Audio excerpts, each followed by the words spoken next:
A historical background. The story unfolds in the quiet town of Millhaven, nestled in the northeastern United States, where life seems serene, almost idyllic.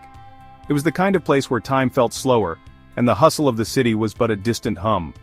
By 1981, Millhaven had become known for its tightly knit community, punctuated by the chiming bells of St. Hildegard's Church, an old and revered structure standing beside the town's charity hospital. This little church wasn't just a house of worship, it was a sanctuary for those seeking solace, a retreat for the troubled, and a stronghold for residents to gather in solidarity as they faced life's tribulations. Life in Millhaven revolved heavily around St. Hildegard's. Sunday masses were more than mere rituals, they were social events that wove together the religious and communal fabric of this small town. Fathers in their Sunday suits, mothers in modest dresses, and children learning lessons of piety under the watchful eyes of their elders. It was almost picturesque. But beneath this tranquil surface lay an undercurrent of secrets and whispers that no one dared utter aloud. St. Hildegard's itself was an architectural marvel, a lasting testament to the craftsmanship of the 19th century.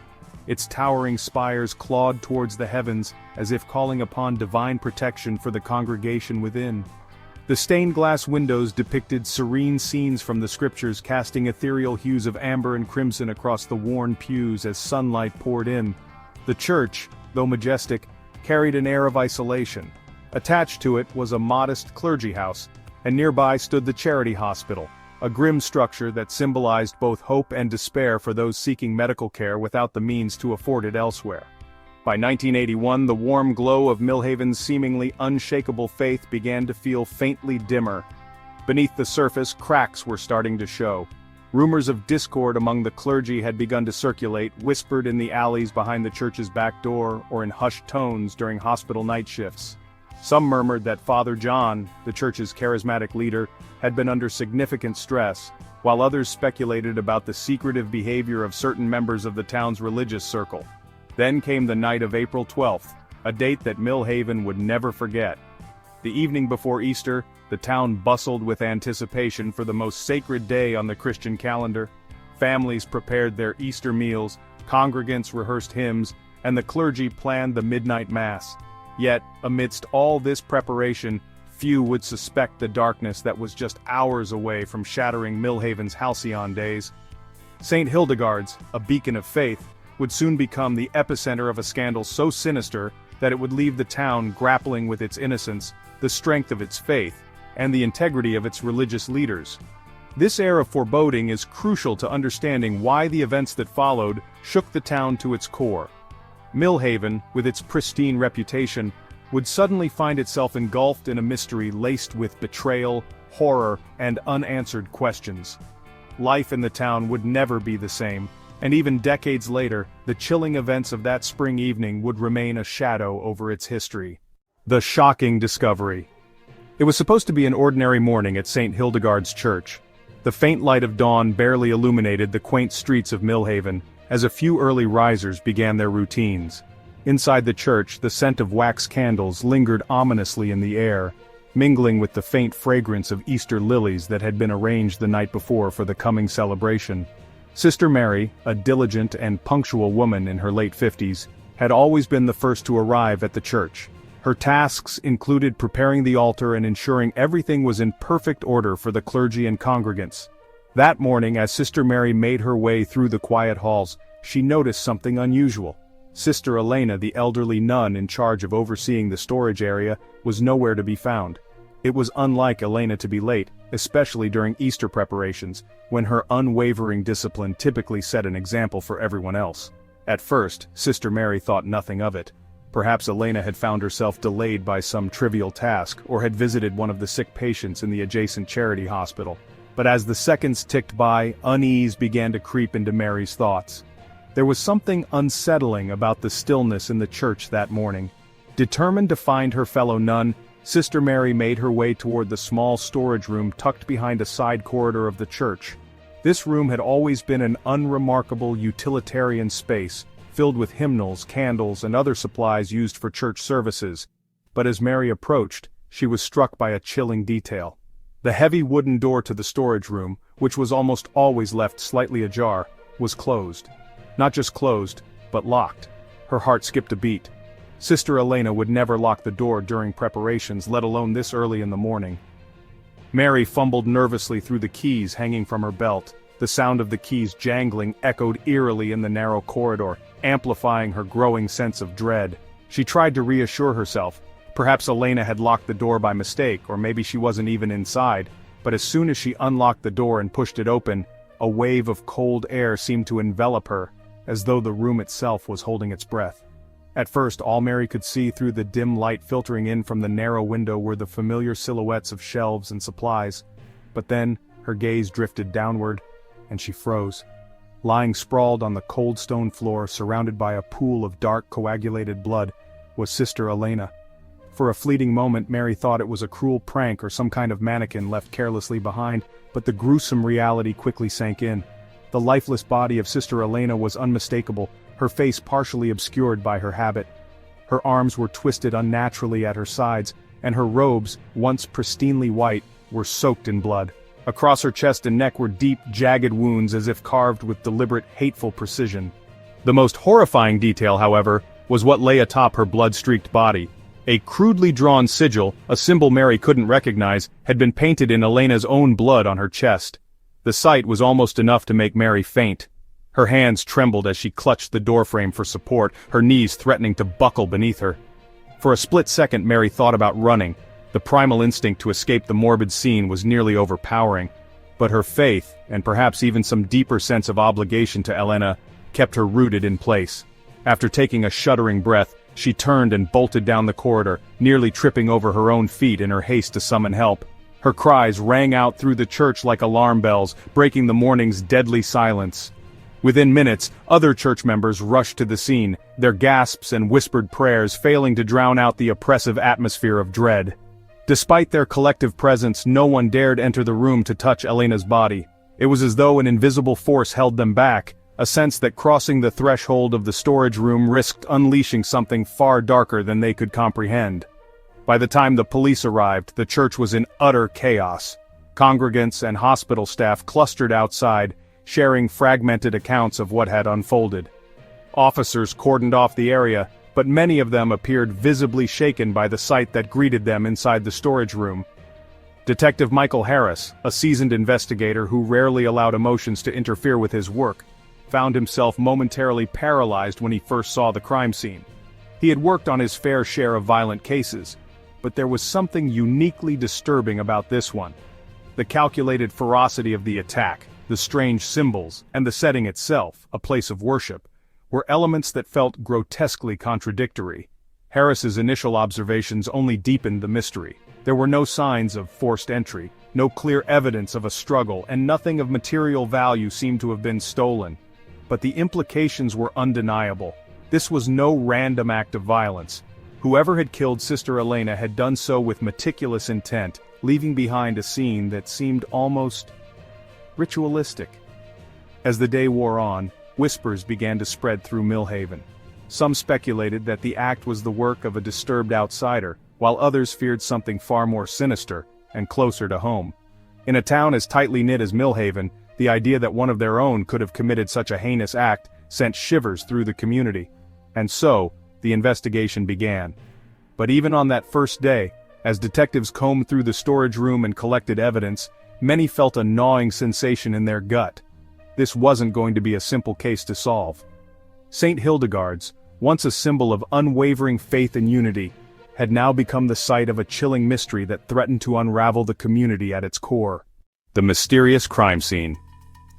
The storage room of St. Hildegarde's Church wasn't the type of place anyone expected to find themselves staring at a gruesome crime scene.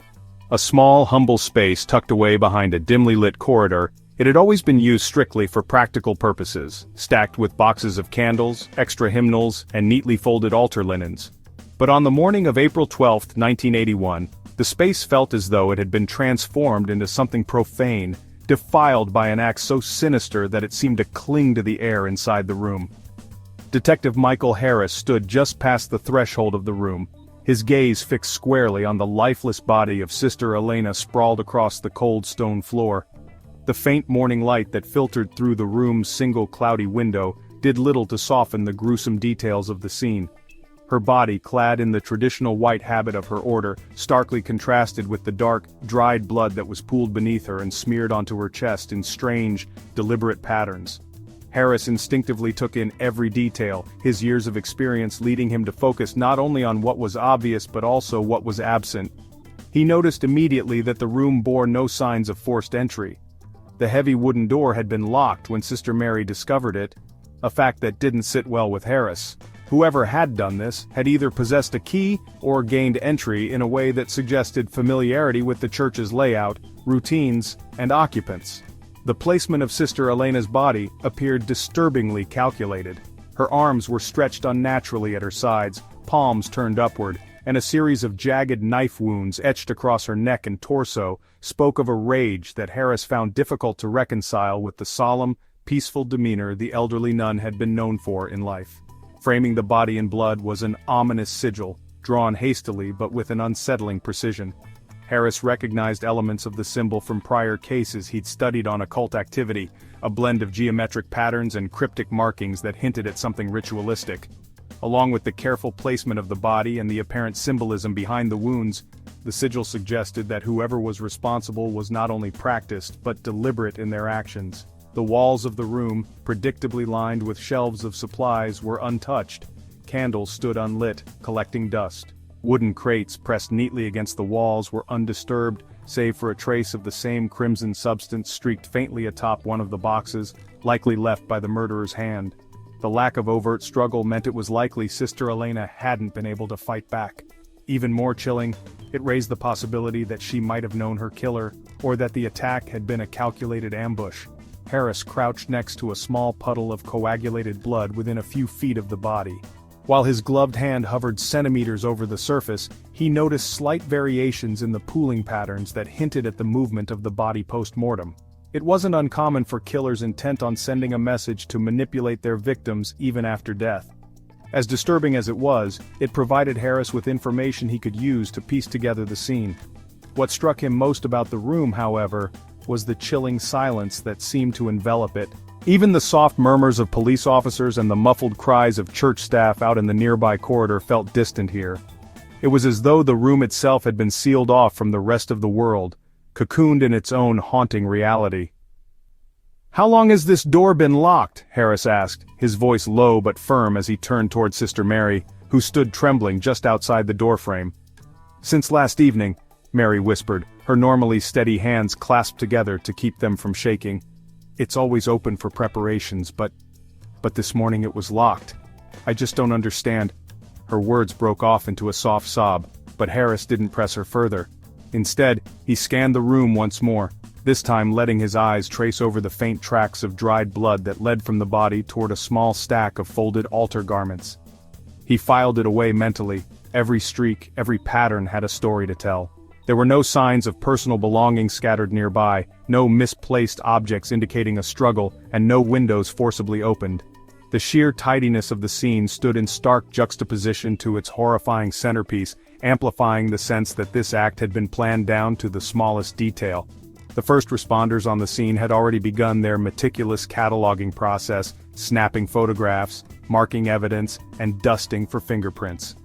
Yet so far, nothing seemed out of place. Harris had been in the game long enough to know that the absence of evidence often pointed directly at a planned crime. Whoever had committed the murder hadn't just known the layout of the church, they had taken deliberate steps to ensure they wouldn't be caught through conventional means. The most troubling part of the scene, however, wasn't the meticulous lack of evidence.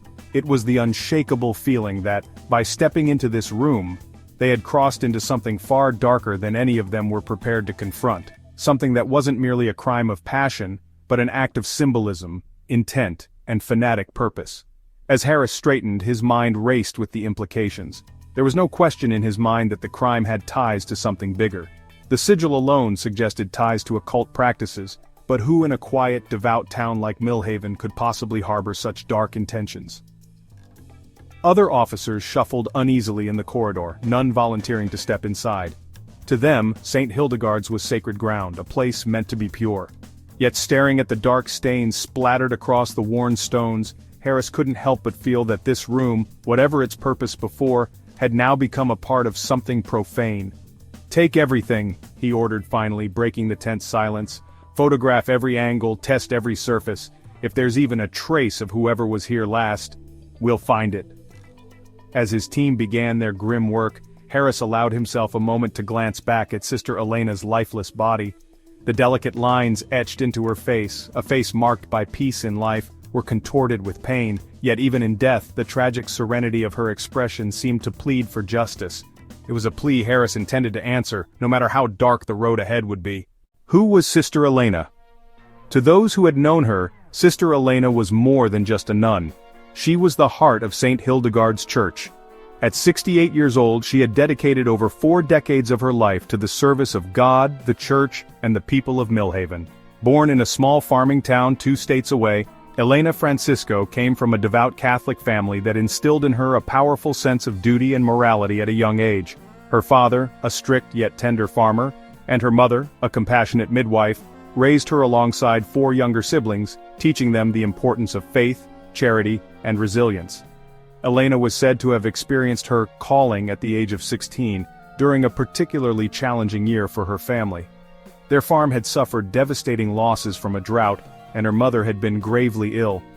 While praying one day at her local chapel, Elena felt a profound sense of peace and purpose wash over her, a feeling she later described as her moment of divine awakening. From that day forward, she knew her life's path was to serve not just her family but those in need, answering the call of God. By her early 20s, Elena had joined the convent, taking her vows not long afterward. Her early assignments were humble but meaningful, teaching religious education at parish schools, assisting in clinics for the underserved, and spending countless hours aiding the sick and elderly. She built a reputation for her unwavering discipline, unmatched work ethic, and deep compassion for humanity. When she arrived at St. Hildegard's Church in 1962, she was greeted with open arms by the community. Millhaven was the kind of town that valued diligence and integrity, and Sister Elena embodied those qualities perfectly. She quickly became a cornerstone of the church and its adjoining charity hospital, taking on roles that most would find overwhelming. During the weekdays, she managed donations and helped run the hospital's free meal programs for the poor. On Sundays, she assisted during the Mass, organized choir rehearsals, and mentored younger members of the clergy. Yet, for all her contributions, Sister Elena was described as a woman both revered and at times misunderstood. Beneath her warm demeanor lay a strict adherence to the doctrines of the Church. She believed in order, discipline, and repentance above all else. Her sharp eye picked up on every missed detail, whether it be a poorly arranged altar or a congregant neglecting their duties. Some admired her for her unshakable commitment to the Church's teachings. Others found her rigid nature intimidating, even unapproachable. There were whispers among some members of the Church that Sister Elena's conservative views occasionally clashed with the more progressive ideas of newer clergy members, most notably Father John, the charismatic priest who had joined St. Hildegard's in the mid-1970s. Father John was known for his modern sermons and his subtle attempts to bridge tradition with the changing times, often leading to disagreements with Elena over the direction of the Church's missions. Their arguments were never public, but those who worked closely with them reported that the two had butted heads more than once over how best to serve their faith. Despite these tensions, Elena's reputation as a selfless and devout servant of God remained untarnished in the eyes of most of Millhaven's community. Those who had been touched by her kindness often spoke of her unyielding commitment to helping the sick and the downtrodden. Many remembered her late-night visits to dying patients at the hospital, where she would sit by their bedsides, holding their hands as they prayed together. Others recalled the fierce protector she became when fighting for the Church's resources to feed impoverished families during the harsh New England winters. But beneath her saint-like exterior, some people whispered darker rumors. A few congregants described her as deeply superstitious, often speaking of evil forces that sought to undermine the Church. They said she would lock herself away in private prayer for hours at a time, especially on days when she believed something was amiss in the town. These accounts were dismissed by most as the eccentricities of a deeply devout woman, but they added an air of mystery to Sister Elena's otherwise pristine reputation. Even within the convent, her fellow nuns had conflicting opinions about her. Sister Mary, her closest confidant, often defended Elena as a woman of immense faith and purity, someone who had sacrificed all earthly comforts in devotion to God. But others believed her piety came at a cost, arguing that Elena's sharp tongue and strong will sometimes made her difficult to work with. She was resolute, one nun recalled years later, but maybe too resolute for her own good. She didn't bend easily, even when it might have helped her. By 1981, with nearly 20 years of service to St. Hildegard's under her belt, Sister Elena had become a fixture not just of the church but of Millhaven itself. People recognized her instantly as she walked the cobbled streets in her neatly pressed habit, always carrying the same worn leather Bible she had received when she first joined the convent. For a town that valued tradition and resilience, Sister Elena represented both. But, as the people of Millhaven would later learn, even the most steadfast of symbols can become the center of a dark and unspeakable tragedy. Her violent and untimely death struck at the very heart of the community. How could such an honorable woman meet such a horrifying end? For the first time in decades, the town grappled with doubts about its faith and the safety of its sacred spaces. What secrets, if any, had Sister Elena harbored in her faithful heart? What enemies might she have made in the name of righteousness? These were the questions Detective Harris found himself asking the morning he first entered the storage room. Whatever the answers were, one thing was certain: Sister Elena was no ordinary victim, and her life, steeped in both brilliance and controversy, held the key to unlocking the truth behind her brutal demise. The police get involved. By the time Detective Michael Harris arrived at St. Hildegard's Church, the scene outside was teetering on chaos. The once quiet cobblestone streets of Millhaven were now alive with hushed whispers, nervous glances, and the flashes of police lights reflecting off stained glass windows. Officers stood stoically near the church's entrance, their postures betraying the anxiety they felt. This wasn't the sort of case that a small-town department was used to handling. Violent crime in Millhaven was rare. Most officers spent their days investigating petty theft or mediating disputes over barking dogs. The horror of Sister Elena's murder had shaken not just the town but the precinct itself. Detective Harris had been called in because his reputation extended beyond Millhaven's borders. With over 20 years of experience handling serious and at times deeply unsettling crimes, Harris was the kind of investigator people turned to when something felt off. His steel-gray eyes scanned the scene as he exited his car, his neatly pressed suit a stark contrast to the chaos around him. Harris had seen his share of evil during his career, but there was something about a violent murder inside a church, a place meant to symbolize peace and redemption, that made this case feel different. As he approached the church doors, Sergeant Brad Wheeler, a longtime member of the local force, met him. Brad's face was pale, his usual confidence noticeably absent. "Detective, it's bad," he said in a tone low enough to avoid being overheard by the growing crowd of curious onlookers. "I've seen bad plenty of times, Sergeant," Harris replied curtly, his tone steady. "Why don't you just walk me through it?" Brad nodded, gesturing for Harris to follow. As they entered the church, the oppressive weight of the scene hit Harris at once. The faint scent of lilies mixed disturbingly with the metallic tang of blood that lingered in the air. The hallways, dimly lit by fading morning sunlight and flickering candles, were eerily quiet save for the murmuring of officers and the occasional sob from a distraught staff member. Parishioners gathered in clusters outside, some clutching rosaries as they whispered prayers, while others exchanged nervous theories. "This way," Brad said, leading Harris to the small storage room where Sister Elena's body had been discovered. Several officers stood outside, their expressions grave. None of them seemed eager to step inside again. "We've secured the room, but—" Brad hesitated, wiping a hand across his face. "It's not just the state of her body. There's something about the whole thing that just feels wrong. That's why I'm here," Harris replied, stepping past the officers and into the scene. The moment he crossed the threshold, Harris's instincts kicked in. Each detail jumped out at him like pieces of a puzzle waiting to be assembled. The meticulous positioning of Sister Elena's body, the symbolic markings drawn in her own blood, the unsettling tidiness of the space despite the murder's brutality. He didn't need to hear the details from Sister Mary, who stood trembling nearby, or from the officers who were too shaken to speak. The evidence told him everything he needed to know. This wasn't a random act. This was premeditated, Harris muttered to himself. Brad, standing just behind him, furrowed his brow. "You think someone planned this?" Harris turned to face him. "Look around. There's no forced entry, no obvious signs of a struggle. Whoever did this wasn't a stranger wandering in off the street. They knew this place, knew her schedule, and had a very specific intention for what they were doing." "But the symbol on her chest," Brad's voice trailed off as he glanced uneasily toward Sister Elena's lifeless body. "It looks like, I don't know, something from a horror movie. Ritualistic." "Ritualistic, maybe," Harris replied, his voice measured. "But ritualistic symbolism doesn't always mean what you think it does. What matters is intent. Somebody wanted to send a message here, the why behind that message. That's what we need to figure out." After scanning the room a final time, Harris stepped back and addressed the officers waiting outside. "I want every surface dusted, every speck of evidence catalogued, the markings and wounds. I want them photographed from every possible angle. Get me a list of everyone who had access to this room in the past week. We'll start there."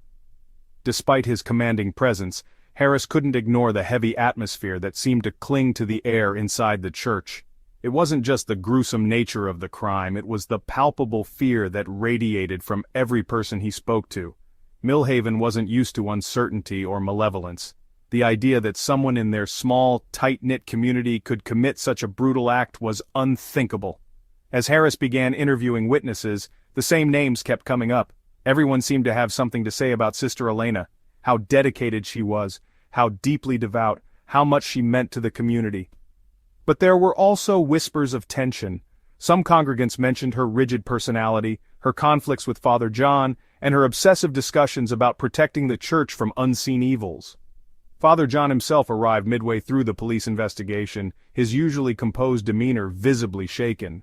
Clad in his robes with strands of gray streaking his dark hair, he made his way toward Harris. "Detective," he said, extending a trembling hand, "Sister Elena she was the soul of this church. You have to find who did this." "That's what I intend to do," Harris replied, shaking his hand firmly but without emotion. "I heard the two of you didn't always see eye to eye." Father John's expression faltered slightly. "We had our differences, as all people in leadership do, but I respected her. She dedicated her entire life to this place." Harris studied him for a moment, his sharp eyes probing for any hint of deceit. "Did she ever seem worried? Maybe about someone in particular, any threats or unusual behavior she might have noticed?" Father John hesitated, glancing over Harris's shoulder toward the room where Elena's body had been found. "Not that she told me," he said slowly, "but she was often on edge. She believed deeply in protecting this church, maybe more than anyone else." By the time Harris left the church that afternoon, his mind was already spinning with theories. Was Sister Elena's murder a personal vendetta, a symbolic attack on the church itself, or something even darker that the people of Millhaven couldn't yet comprehend? Whatever the answer, Harris knew one thing for certain: finding the truth would require him to examine not just the evidence, but the very heart of this community, and the shadows lurking beneath its surface. The suspects. As the investigation into Sister Elena's murder deepened, the once peaceful town of Millhaven quickly descended into a maze of suspicion and gossip. While her death shattered the community's image of harmony, it also uncovered something far more unsettling, an underlying tension that no one had dared acknowledge until now. In a town as small and tightly woven as Millhaven, it became almost impossible for anyone to escape scrutiny, and soon, fingers began to point in all directions. Father John, a man under fire. At the center of the investigation was Father John, the charismatic yet controversial leader of St. Hildegard's Church. He was a man who inspired both loyalty and doubt. Many in the congregation admired his modern approach to faith, viewing him as a breath of fresh air in an otherwise traditional and rigid environment. His sermons, often delivered with fiery conviction, drew larger crowds every Sunday than the town had seen in decades. But others in the church, particularly the older and more conservative members, found him unsettling.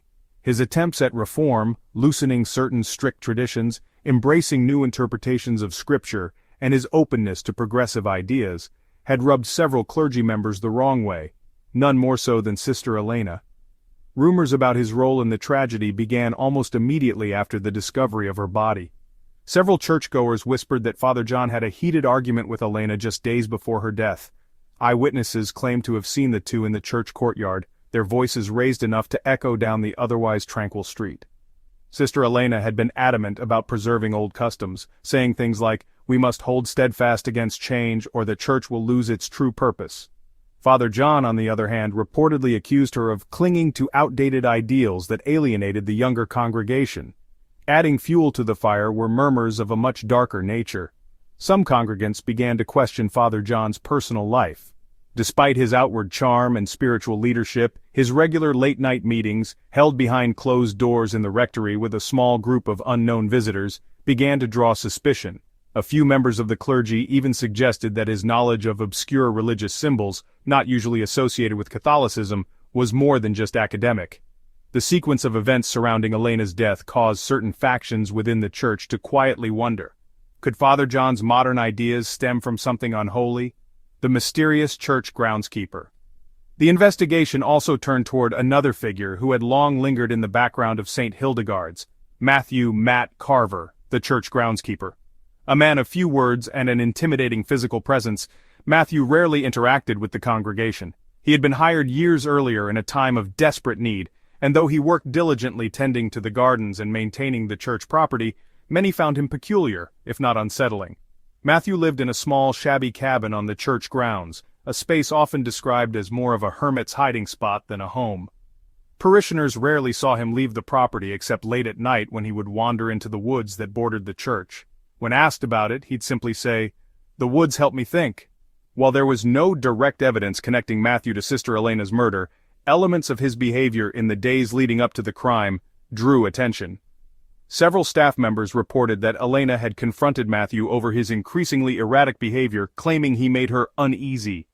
She had even told Sister Mary that she intended to file a request with Father John to reconsider keeping Matthew employed at the church. Was it possible the groundskeeper had overheard these conversations? And if so, could he have acted out of rage or self-preservation? Detective Harris interviewed Matthew in his dimly lit living quarters.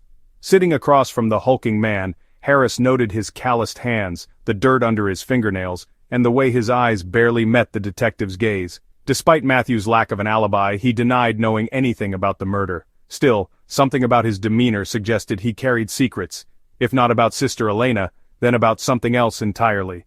The shadow of the past.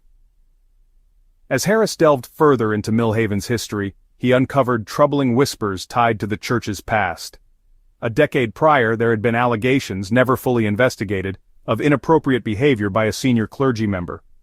The incident had been quietly handled by higher-ups in the diocese, but for those who remembered, it left a lingering distrust in the church's ability to manage its own affairs.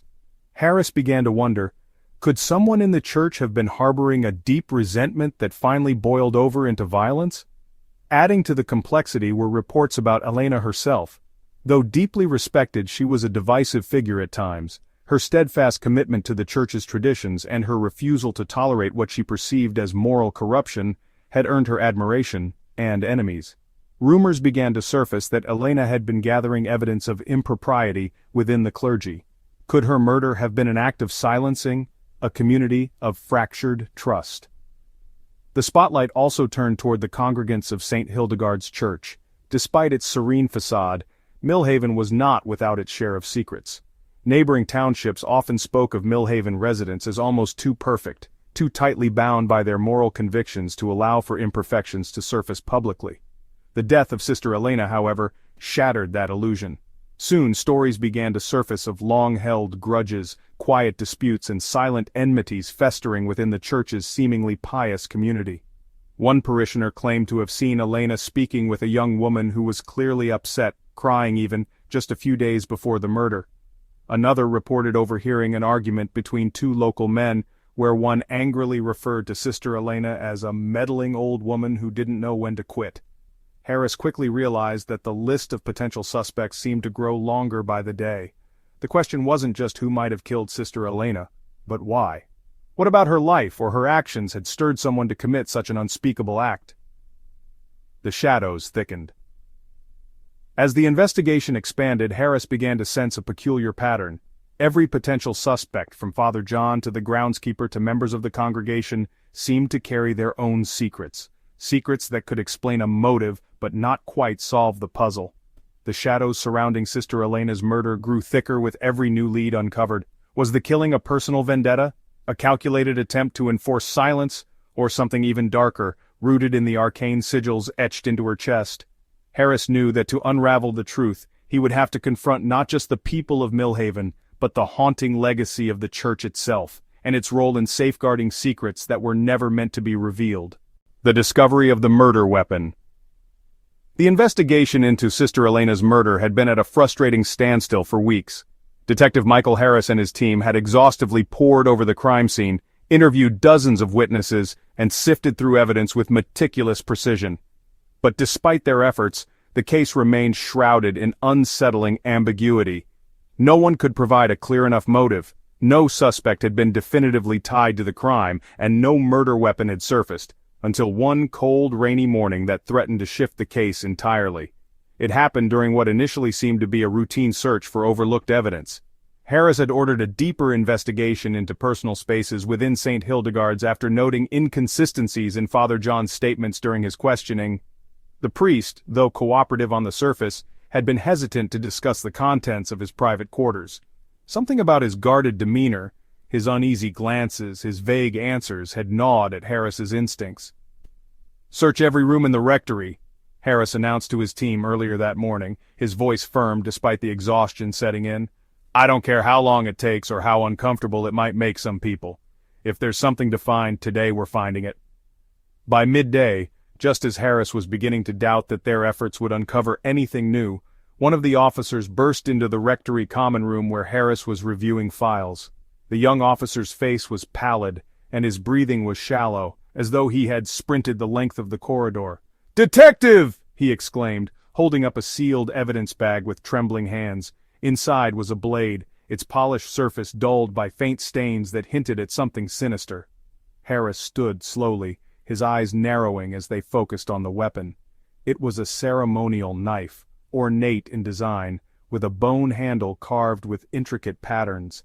The blade itself, though smeared with what appeared to be dried blood, reflected the dim light of the room like a grim mirror. "Where did you find this?" Harris asked, his voice low but charged with urgency. "It was hidden in Father John's desk. It was wrapped in cloth, tucked beneath a false bottom in one of the drawers," the officer explained. "Honestly, I almost missed it, but when I tested the wood panel it shifted. It wasn't secure." Harris reached out and took the bag, turning it over in his hands as if the knife itself might hold the answers he desperately needed. The ornate design immediately struck him as unusual. It wasn't the kind of tool one would expect to find casually tucked away in a rectory, it wasn't utilitarian, nor did it resemble anything a priest might logically own as part of his liturgical duties. "This isn't an ordinary blade," Harris murmured. "This is ceremonial. Look at the etchings. This is deliberate craftsmanship.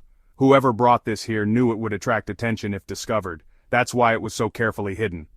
While the knife's discovery sent a ripple of excitement through the team, Harris knew that possession alone didn't prove guilt. "Bag it carefully," he instructed, his tone sharp. "Get it down to the lab immediately. I want full forensics, blood testing, fingerprints, and any secondary substances that may still be on the blade. I want to know exactly where this thing has been, and when." The forensics team worked swiftly, understanding the weight of their task. Within hours, preliminary results were sent to Harris. The blood on the blade matched Sister Elena's DNA profile, a chilling revelation that confirmed the weapon's role in the murder. But there was more. Microscopic fibers found on the cloth used to wrap the knife matched the material of Father John's robes. Additional tests revealed faint traces of pine resin on the handle, consistent with the wooded area behind the church, a place where parishioners had often reported seeing the groundskeeper Matthew Carver wandering at odd hours. It was as if the weapon carried pieces of multiple lives, entangling their secrets in the spiraling darkness of the case. News of the weapon's discovery spread quickly throughout Millhaven, igniting an even greater fervor of suspicion and gossip.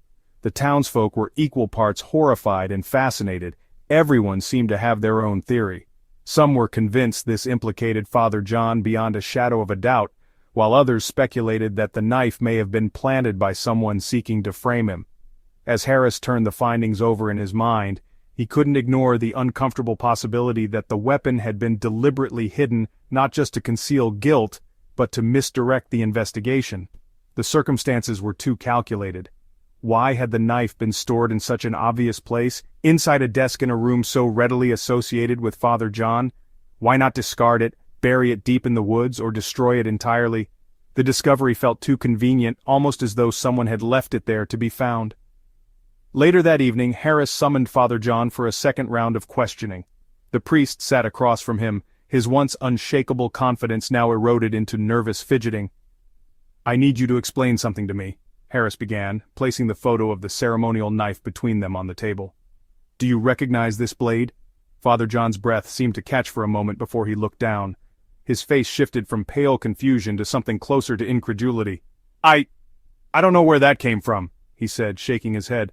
"I swear I've never seen it before in my life." "You can't think I don't let anyone off the hook this easily," Harris interrupted, his tone sharp. He leaned forward, his eyes locking onto Father John's. "This was found in your desk, hidden, wrapped in cloth. How do you explain that?" "I don't know," Father John protested, his voice tinged with desperation. "You have to understand, there are so many people who come through this church, and my office isn't exactly locked all the time. Anyone could have put it there." Though Harris remained professional, his mind churned relentlessly with questions. Father John might have been telling the truth, but his visible panic didn't help his case. Whether it was guilt or frustration at being accused, the priest's emotional state only deepened the mystery. Harris spent hours poring over the implications of the weapon's discovery. The ceremonial knife had become more than an artifact in the case. It was a symbol of the tangled motives and secrets that lay hidden among the townsfolk of Millhaven. Was the knife truly left by the killer, or was it a decoy meant to point blame away from the real perpetrator? And what of its unique design? Could the sigils carved into its hilt be tied to the same markings drawn on Sister Elena's chest? For Harris, one thing was certain: the knife was no simple murder weapon. It carried the weight of intention, of ritual, and of a calculated, sinister plan.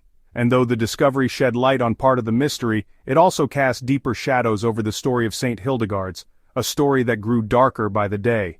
The investigation stalls. By late summer, the once intense momentum of the investigation into Sister Elena's murder had dwindled into a disheartening lull.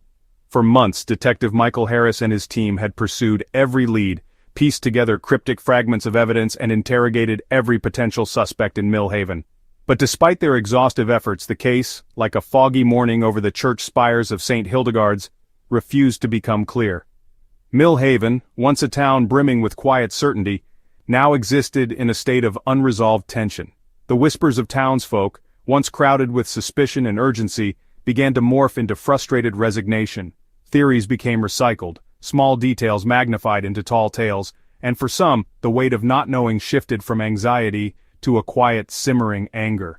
Most troubling for Harris, however, was the lack of unity and cooperation that began to plague the investigation. Key players in the town, particularly church officials, appeared eager to move on and regain their sense of peace, however artificial that peace might be.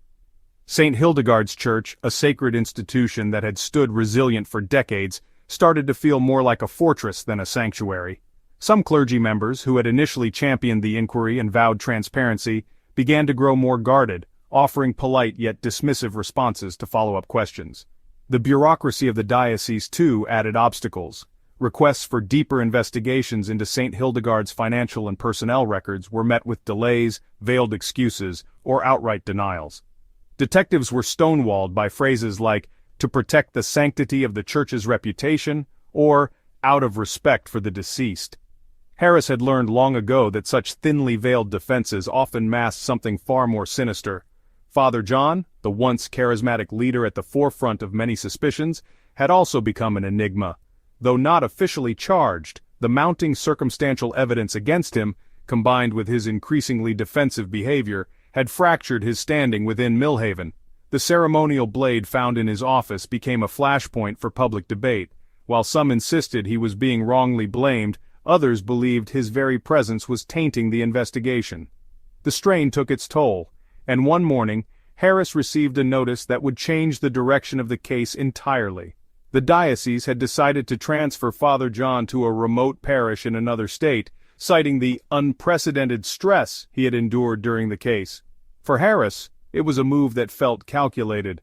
"Are you telling me you're just letting him walk away?" Harris had asked his captain during their tense phone call. "It's not up to us, Mike," his captain replied wearily.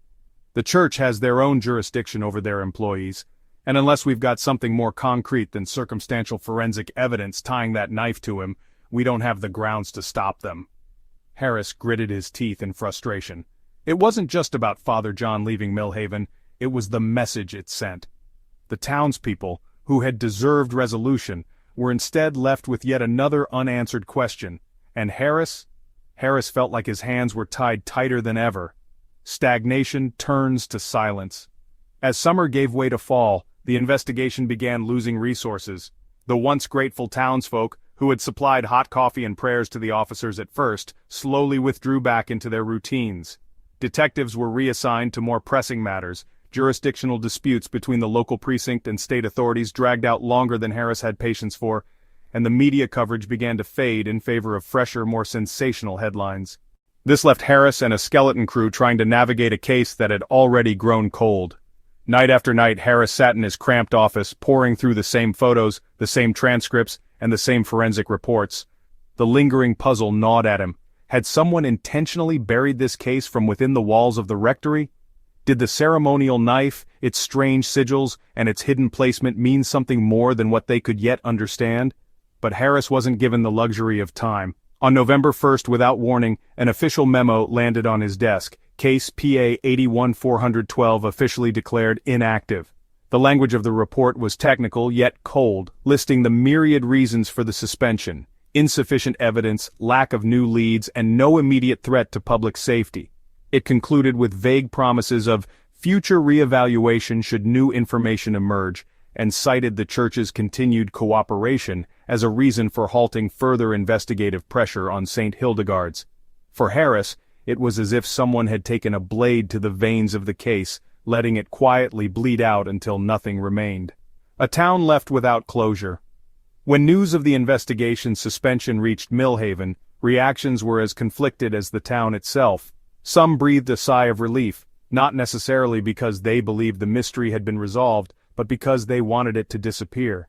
Others, particularly those closest to Sister Elena, were enraged. Her closest confidants, including Sister Mary, held private prayer vigils in her honor, hoping, praying for justice, even as their faith in earthly systems waned. In town, bars and coffee shops buzzed with whispers about whether justice had been intentionally obstructed by the higher echelons of the church. "It's a cover-up," one parishioner told a reporter who had lingered in the area. "You think they'll let this mystery ruin their reputation? No, they'd rather sweep it under a God-fearing rug." Still, others feared something darker. The ritualistic nature of the murder, combined with the eerie symbols that had defied explanation, left lingering unease in Millhaven. It became an unspoken worry in the town. Had the police backed away just as they were brushing up against something far more dangerous, something Millhaven wasn't ready to confront? Harris's haunted conscience. Though the town moved forward begrudgingly into the following year, Harris found himself unable to let go. The unanswered questions haunted him. Who had brought the knife into the church, and who had wrapped it so carefully in Father John's drawer? What was the significance of the sigil drawn on Sister Elena's chest, and why had her murder felt so deeply methodical, almost personal, yet void of simple answers? Officially, PA 81412 was a closed chapter, but for Harris it wasn't closure. In those quiet evenings when the town's lights dimmed and the world seemed peaceful again, Harris would often find himself back in his notes and files, trying to reignite the embers of a case that had already been snuffed out by forces much larger than himself. And for the people of Millhaven, Sister Elena's murder became one of those odd chapters in history, the kind where all the right pieces seemed nearly in place, yet the truth forever eluded them. The letter of accusation. It had been over 2 decades since the murder of Sister Elena when, in the fall of 2004, a single envelope arrived at the Millhaven Police Department. The envelope was plain, bearing no return address. It might have been brushed aside as junk mail if not for the typed label that read, "To whom it may concern, reopening an old case." Detective Michael Harris, long retired and living a life of relative seclusion in a small cabin on the outskirts of New Hampshire, wasn't immediately aware of the letter's contents. The Millhaven police now had new faces and fresher minds, but when the name Father John appeared in the neatly folded handwritten letter inside, Harris's name came up as well. The younger officers recognized the significance of this name, tied as it was to an infamous cold case. Before long, the letter, and all its chilling implications, found its way to Harris's mailbox.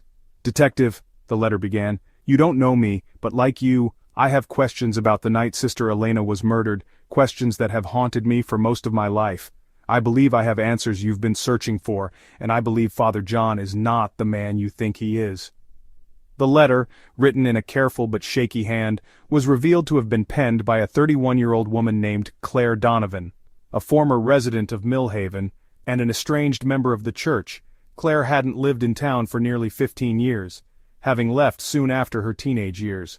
Her reasons for leaving, as detailed in the letter, now suggested connections to Sister Elena's death that were far deeper, much darker, and more insidious than any previous theory had ever ventured. Claire described in harrowing detail events that, she claimed, had unfolded in the cloistered walls of St. Hildegard's Church in the late 1970s when she was just a teenager. She alleged that the church, under Father John's leadership, had been the host of secret, unsettling rituals disguised as spiritual gatherings for select members of the congregation. According to Claire, these ceremonies strayed far from Catholic doctrine. She described them as dark, oppressive nights during which the boundaries of faith and fear were blurred. Father John led these ceremonies himself, Claire wrote. He spoke of channels of power, of accessing unseen forces to protect the church. I didn't understand it fully at the time, how could I as a child, but I knew it wasn't right. There was chanting, symbols drawn on the ground, candles that never went out no matter how hard the wind blew. He made us swear we would never tell anyone. I was so scared of him, of all of them. It wasn't until the murders that Claire began to connect the dots. According to her, Sister Elena had also grown aware of these gatherings. Claire remembered the nuns' piercing questions, her probing stares during Mass, and her attempts to speak privately with those involved. She knew, Claire wrote, she knew what was happening. But Father John was clever. He spread whispers that she was paranoid, overzealous. He told everyone she was troubled because of her old age. He discredited her so no one would listen. I think that's why she was killed, to silence her, to keep the truth buried. The most startling allegation came near the end of the letter, where Claire confessed that she, too, had been a victim of abuse, both psychological and physical, during these so-called ceremonies. She stopped short of naming others who might have suffered alongside her, but her words left little room for doubt. I was a child detective. I thought adults, priests, were meant to protect us, but Father John did the opposite. He controlled me with fear. I left Millhaven when I was 16 because I couldn't stay any longer, but the nightmares about that place never stopped. Claire concluded her letter by pleading with Harris to reopen the case. Despite the years that had passed, despite the lack of clean evidence, she believed the truth could still be unearthed. I know this won't be easy. Most people in Millhaven refuse to believe Father John could have done anything wrong, but someone has to try. Sister Elena deserves that, and so do the rest of us. Those he hurt, those he silenced. For Harris, who had never truly let go of the case, the letter was like a match, striking dry kindling. He read it again and again, each word fueling the rage and regret that had simmered inside him for years. He couldn't forget the ceremonial knife, the sigils, the way Father John had slipped away from the parish and disappeared into obscurity. Now, all those pieces seemed to snap back together, forming a picture he had felt but never been able to see clearly. Claire's accusations reopened old wounds in Millhaven, wounds the town had worked tirelessly to ignore. The diocese, now under new leadership, publicly denied the allegations, calling them unfounded and pointing to Father John's record of service since leaving Millhaven. Still, whispers circulated through the town, stirring up unresolved fears and suspicions. Could it really be true? People muttered in coffee shops and grocery store aisles. Could Father John have been that kind of man? And if he was, what else might have happened that we don't know about? Even as Claire's letter painted a vivid picture of mistrust and fear, it posed as many questions as it answered. Why had Claire waited so long to come forward? Were there others who could corroborate her story? And most hauntingly of all, what had really happened in St. Hildegard's on the night Sister Elena was killed? The letter set off a renewed investigation, though it wasn't without challenges. Many of Harris's former colleagues treated the re-emergence of the case with skepticism, dismissing it as the ramblings of a traumatized woman reliving the past. Others worried about the social and political fallout of challenging the church once more, particularly with such damning accusations. But for Harris, the truth had become more important than its consequences. He couldn't ignore the detail in Claire's account, the vivid descriptions of rituals, the memory of symbols that matched the one drawn over Sister Elena's chest. He had spent years chasing ghosts in this case. Now it seemed he was on the trail of something far more tangible. In those quiet days following the letter's arrival, as the autumn leaves began to fall in Millhaven, Harris made a decision. He was going to find out exactly what happened to Sister Elena, even if it meant unraveling the fabric of the town and the faith that had long stitched it together. Breakthrough from the evidence. The case of Sister Elena's murder had been dormant for over 2 decades, haunted by speculation but no resolution. Then, with the arrival of Claire Donovan's letter and the re-examination of old evidence, Detective Michael Harris, now retired but far from inactive, found himself reluctantly revisiting the case that had gripped Millhaven. It was a Thursday morning when Harris walked into the Millhaven Police Department for the first time in years. His appearance, a mix of rugged exhaustion and sharp focus, contrasted with the younger officers who had only read about him in old files or heard whispers around the town. Harris carried a box of files he had kept after the investigation was declared inactive. Inside were photographs, notes, and one item that had haunted him more than any other: the ceremonial knife. The ceremonial blade had become a symbol of everything unresolved in Sister Elena's case. Found hidden in Father John's rectory, wrapped in cloth, and tainted with traces of her blood, it was the singular piece of physical evidence that tied the layers of mystery together, yet it had never led to a conviction. Now, nearly 23 years later, advancements in forensic science would offer an opportunity that Harris hadn't had in 1981. The ability to extract and analyze minute details that might have been invisible to investigators decades earlier. "Run it again," Harris said matter-of-factly as he sat across from the department's current head forensic technician, Megan Fuller. She was young, determined, and exactly the kind of person Harris trusted with the task no one else had wanted to touch. "We processed this blade back in '81, right? Blood was matched to the victim. No fingerprints," Megan said, rifling through old case notes as they both stared at the knife, still sealed in its evidence bag. "Back then, there wasn't a lot more we could do with it. No usable fingerprints, no DNA testing. But now?" Harris leaned forward, his eyes locking onto Megan's. "You and I both know it can tell us more. Let's see if this blade is hiding anything else." Megan nodded. "I'll start the process today, but a full workup might take a little while. We're already running other cases through the system." "I don't care how long it takes," Harris replied. "This blade hasn't stopped whispering at me for over 20 years. Whatever it's still hiding, we're going to find it." The breakthrough. The forensic process began with precision and care. Advanced technology, itself a kind of miracle Harris could have only dreamed of in 1981, allowed Megan and her team to analyze the ceramic residue near the hilt, crystalline substances buried in the micro-abrasions on the blade and even skin cells hidden in place decades ago. It was almost 2 weeks later when Megan called Harris into the lab. The tone of her voice on the phone told him everything. "You found something," Harris said before she had the chance to speak. "I didn't just find something," Megan replied, motioning toward her computer screen. "I found multiple somethings." She pointed to several high-resolution scans of the knife's surface. "We've isolated traces of pine resin, likely from the woods near the church. That aligns with what you already suspected, given the groundskeeper Matthew Carver's behavior back then. But that's hardly the most important finding." "What else?" Harris's voice was low, calm, but the tension in his shoulders betrayed his anticipation. "We pulled fresh DNA profiles from material embedded in the finger grooves of the knife's hilt." Megan paused, letting Harris absorb the gravity of her words. "It's a mix of 2 people. One is a match to Sister Elena, as expected. But the other?" Harris leaned closer. "Do we have an ID?" Megan hesitated, her finger resting above her keyboard.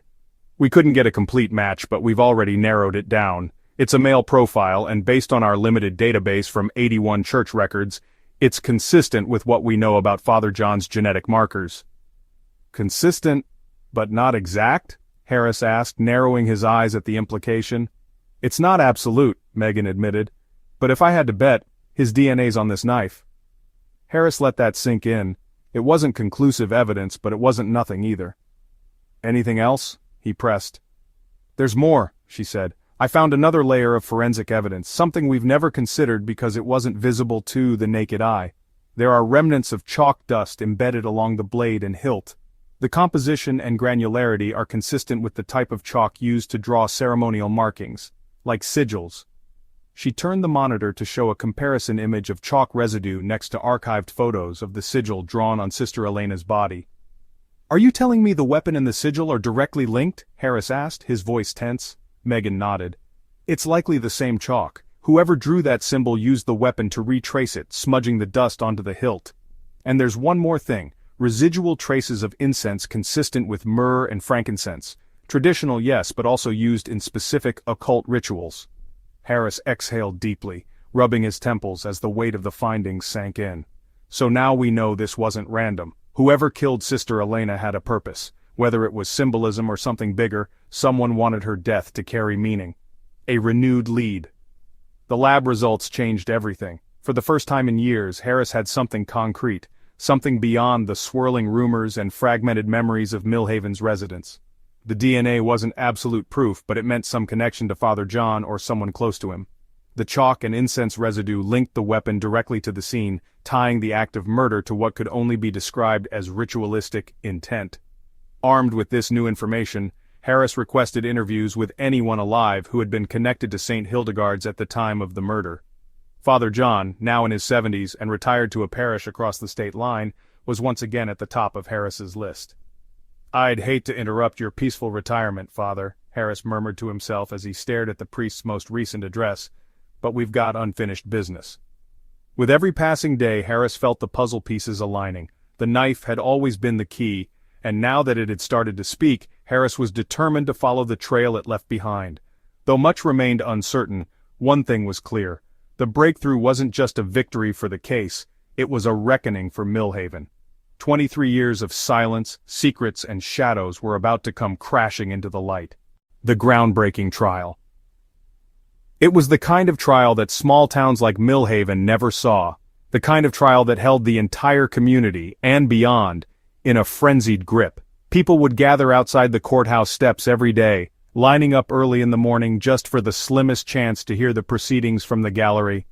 The murder of Sister Elena had been a mystery for over 2 decades, and now, after all those years of whispers, rumors, and unanswered questions, the truth was finally being put under a microscope. Sitting at the defendant's table, under the harsh glare of courtroom lights, was a frail but defiant Father John. By the time the trial began in the summer of 2007, the evidence against Father John had been gathering for years, and the weight of it was crushing. Gone was the once charismatic priest who could draw crowds with his fiery sermons. In his place was an old man, weathered and gray, whose trembling hands betrayed a lingering nervous energy. Clad not in his robes but in a plain dark suit, he sat rigidly, his eyes darting between his defense attorney and Detective Michael Harris, who sat among the key witnesses, his face an unreadable mask. The prosecution painted a damning portrait. "This isn't just a case of cold-blooded murder," Assistant District Attorney Caroline Mills declared to the jury during her opening statement. "This is a story of betrayal, a betrayal of faith, innocence, and trust. Father John didn't just betray one dedicated servant of the church, he betrayed an entire community." Mills was a prosecutor with a reputation for relentless pursuit of justice, and she handled the case with surgical precision. She laid out the evidence in a thread that was impossible to ignore.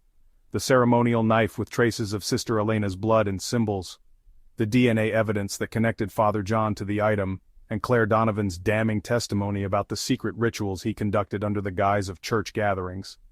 The witness stand. Claire Donovan was the trial's most riveting witness. She took the stand on the second week of the proceedings. At 34 years old, Claire had come a long way from the scared teenager who'd fled Millhaven all those years ago.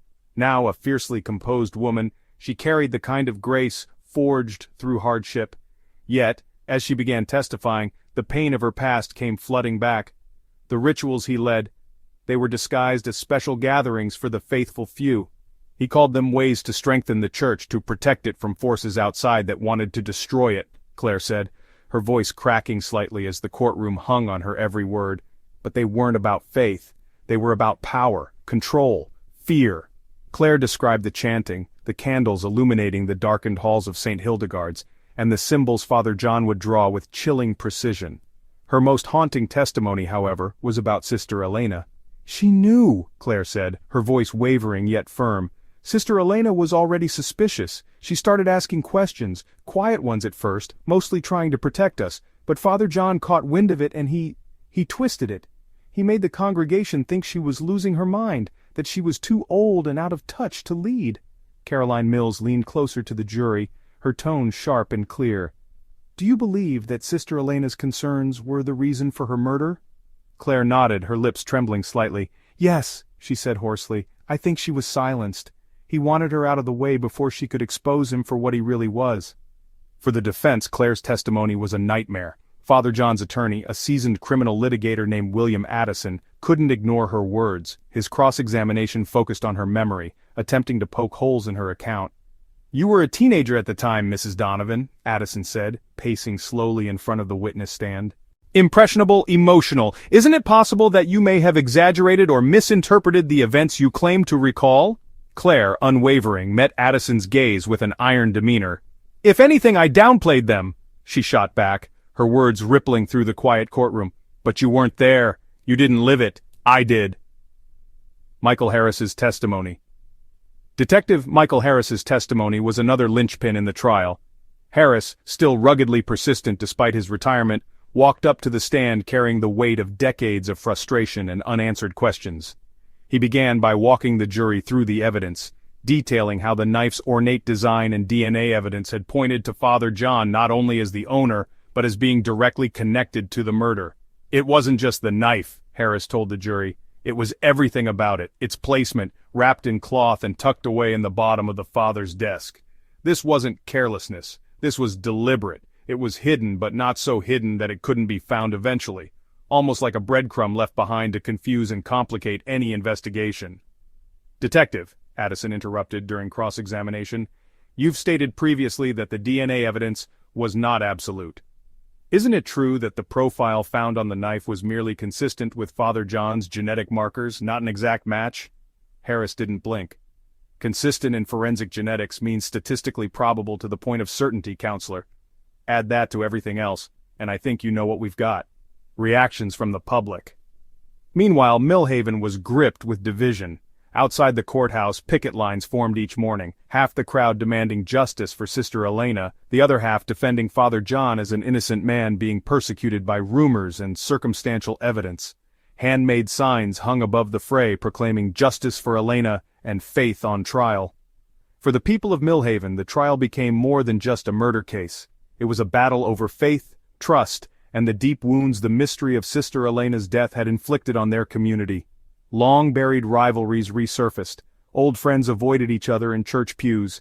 The town that once prided itself on unity was now split down the middle. The verdict. After nearly 3 months of testimony, arguments, and shocking revelations, the case finally came to a close. The courtroom was packed to standing room only when the jury returned with their verdict. As the foreman stood to deliver the decision, a tense, suffocating silence blanketed the room. "We, the jury, find the defendant, Father James Aaron, known to the community as Father John, guilty of the charges brought against him, including the first-degree murder of Sister Elena and the obstruction of justice." Gasps rippled through the crowd. Father John's expression remained stone-like, but his hands tightened against the defendant's table, the only sign of the truth hitting him like a tidal wave. Caroline Mills sighed audibly, a mix of triumph and exhaustion, while Michael Harris, gritty and introspective as ever, nodded silently to himself. The judge sentenced Father John to serve the rest of his life in prison without parole, a sentence that felt both inevitably just and deeply grim. Aftermath. Though justice was technically served, the trial left behind an air of unease that Millhaven couldn't easily shake off. Questions about how deep Father John's manipulations went, about who else had enabled him or buried the truth, continued to linger in coffee shop conversations long after the courtroom lights dimmed. For Michael Harris, the trial offered a bittersweet conclusion. "Justice doesn't bring peace," he told reporters outside the courthouse after the sentencing. "It just gets us closer to the truth. The real peace, that's on the people of Millhaven to find." The lingering questions.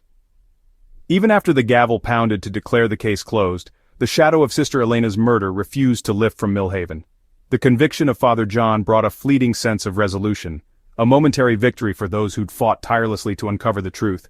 But for many, the trial left cracks in its wake, fractures too deep to mend, filled with questions that no court verdict could ever answer. For some in town, the lingering questions weren't just academic, they were personal. How could such darkness have hidden in their own community for so long? How had St. Hildegard's, once a beacon of faith and hope, become the setting for such heinous acts? And worst of all, had the full truth really come to light, or were there still secrets buried in the cracked stone walls of that old sanctuary? The weight of unanswered whys. The town of Millhaven had always taken pride in its community, a place where everyone knew everyone, where casseroles were dropped at doorsteps during hard times, and holiday carols echoed through the streets in December. The image was as pristine as the church spires of St. Hildegard's. But the trial unearthed a darker truth. This perfect town had long been harboring hidden fractures. Those fractures existed long before the murder and ran far deeper than anyone had wanted to admit. "Couldn't someone have stopped it?" became a common refrain whispered over coffee cups in the local diner. Millhaven's residents couldn't help but pick apart the timeline leading up to that infamous night. Why hadn't anyone spoken up when rumors about Father John's eccentricities first spread? Why hadn't the diocese acted sooner when Sister Elena's reports of unnatural happenings began circulating among the clergy? Why had so many people brushed off Claire Donovan's warnings, both as a frightened teenager and then as a desperate adult? It was easier in hindsight for Millhaven to ask these questions, but at the time, no one wanted to look too closely. It was easier to assume that Sister Elena's intensity came from age and worry, to believe Father John when he reassured them of his innocence with smooth words and confident tones. The most haunting thought for many was, could we have saved her life if we had only listened? The darkness behind the sigils. The courtroom had illuminated some elements of Sister Elena's murder, but it also cast others into deeper shadow. The ceremonial knife, the ritual markings on her chest and the symbols that matched the ones supposedly drawn by Father John during his alleged secret ceremonies, all of it pointed to something darker than just a murder. Was it really about protecting secrets? One parishioner asked another in a low voice after Sunday Mass weeks after the trial. Or was it something bigger? The sigils remained a symbol of uncertainty. Occult symbolism had been thrown around in the courtroom heavily by the prosecution, but little explanation had been offered during the trial itself. Experts were divided on their meaning. Some believed the markings on Sister Elena's body were nothing more than an attempt to intimidate and scare. Others speculated they were part of a ritual meant to transfer blame or conceal the true aim of her murder. Somewhere, Harris imagined, Father John held the answers to this part of the mystery, locked behind the iron bars of his prison cell. But Father John hadn't offered any clarity, not during the trial, not after the conviction, and not in the years leading up to it. His silence on the matter only amplified the town's anxiety about what might still be hiding behind closed doors. Voices that would never speak. Then there was the matter of who else might have been involved. Neither Megan Fuller's forensic work nor Claire Donovan's testimony fully explained one crucial piece of the puzzle. Could one man alone have orchestrated such calculated, ritualized violence? Though Father John stood alone, convicted for the murder, whispers ran rampant that he'd had help. Someone inside the walls of the church, perhaps another clergy member, or even someone closer to the victim. "Don't tell me he was capable of doing all that by himself," remarked an elderly parishioner one day as she wheeled her grocery cart down Main Street. "A man like that always has shadows following him." While some believed Father John had been part of a larger conspiracy tied to corruption within the church, others turned suspicious eyes toward the congregation itself. Who else might have been in those secret meetings Claire Donovan described? Were there others who had witnessed and enabled what went on in those dimly lit halls? The questions cast a heavy burden on the once cohesive community of Millhaven, leaving parishioners questioning each other in ways they never had before. A town forever changed. Even years later, as the trial grew into a legend whispered about in church pews and schoolyards, Millhaven felt like a town split in two. The faithful clung to the belief that the convicted priest was one bad apple, a single human flaw among an otherwise pristine orchard. And then, there were others, those who could no longer bring themselves to walk through the heavy wooden doors of St. Hildegard's, for whom trust in the church, in community, and even in faith itself had been irreparably shattered. Detective Harris, long retired and watching the plight of Millhaven from afar, often found himself reflecting on those years of investigation. His fireplace, set against the backdrop of New Hampshire's quiet winters, would glow with warmth, but his mind always went back to the same cold case.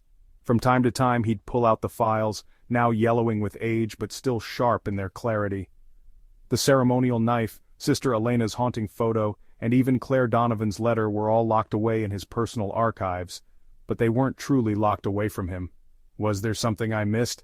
Harris would sometimes ask himself, leaning back in his old chair, letting the weight of memory pull at him. He could never decide if the case's loose ends were because of human error, institutional suppression, or something deeper, a kind of conspiracy too big for one retired detective to unravel. Harris's closing thoughts. On the anniversary of the trial, a journalist once asked Harris about his feelings toward the entire ordeal. "Do you think we ever got to the truth of Sister Elena's murder?" Harris's answer had been simple but carried the gravity of decades of regret. "You don't solve cases like this, not really. You lay down the facts, follow the evidence, and hope. Hope you've done enough to bring justice, for the victim, for their family, for the town, but truth?" He paused, shaking his head. "The truth is always murkier than we're willing to admit, and some questions, you never get the answers to." For Millhaven, Sister Elena's case became less about the verdict and more about the legacy it left behind, a legacy of doubt, secrecy, and the uneasy knowledge that faith, like the people who hold it, can be as flawed as it is beautiful.